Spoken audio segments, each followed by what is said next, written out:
Naomi Osaka admits there were moments this year when she felt ashamed of her body and also feared it would shrink, but now is proud of herself for not quitting and getting to where she wants to be.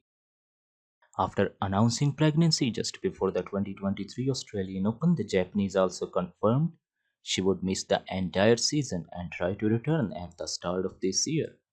And after welcoming her first child last July, the four-time Grand Slam champion got to work and launched her post-pregnancy comeback in the first week of the 2024 season in Brisbane. In Australia, Osaka went 1-2, having lost in the Brisbane round of 16 and the Australian Open first round respectively. Early in her return, it was evident that her fitness still was not where it needed to be, but it was not anything surprising, considering that she had not played in 16 months and that she had given birth just a couple of months earlier. Now, the 27-year-old admits that she had a hard time while trying to return her body to its past shape.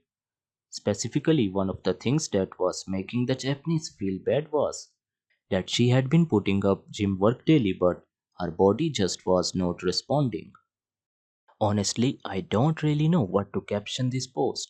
I wanted to say body changes throughout the year, but it actually means a lot more to me than that. There were moments this year where I felt really ashamed of my body. For example, when I had to wear from fitting tennis clothes. LOL. I was also constantly struggling with this overwhelming urge to snap back seeing others' moms seemingly shrink immediately after having their baby was an expectation I began to put on myself. Osaka wrote on Instagram. That self comparison always hurt, but I felt as an athlete I should be losing weight quicker than most. I was in the gym every day, so that thought did not feel too unrealistic.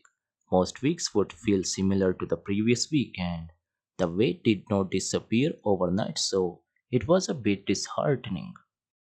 To get to the point I am at now was definitely a journey, an adventure. I know that I'm still embracing. All bodies are different and I appreciate mine for how it is. My body has done so much for me and adapted so well to the tasks that I'm asking from it. I'm extremely grateful and thankful. While typing this, I realized that if I had to title this post, it would be super long and go like, "Thank you, body, for the journey over the past year. I'm excited to learn more about what you are capable of in the years to come." This is not the first time that Osaka opened up in such a way.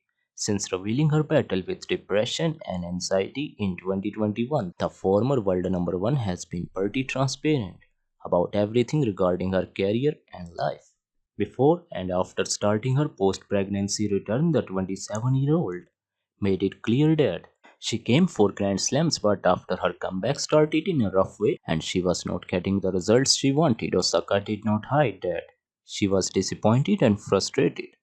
And in August, the Japanese frustration culminated after she suffered a three-set loss to Ashlyn Kruger in the Cincinnati qualifying final round.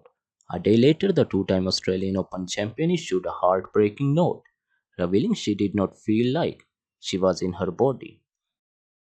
My biggest issue currently is not loses though. My biggest issue is that I don't feel like I'm in my body. It's a strange feeling, missing balls I should not miss, hitting balls softer than I remember I used to. I try and tell myself it's fine, you are doing great, just get through this one and keep pushing.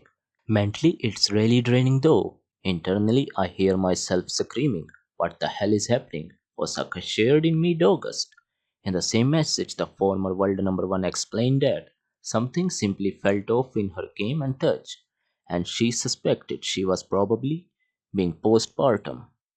Don't get me wrong, I have played a handful of matches this year that I felt like I was myself, and I know this moment is probably just a small phase from all the new transitions clay, grass, clay, hard, etc.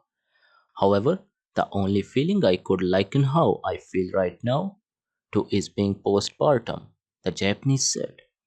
Meanwhile, Osaka reached the round of 16 at the WTA 1000 tournament in Beijing earlier this month before suffering unfortunate back and abdominal injuries. A couple of days ago, she retired from this week's Hong Kong Open and the upcoming Billie Jean King Cup finals, which meant her season was over. With new coach Patrick Moratoglu, Osaka will hope to return healthy in 2025 and do some big things.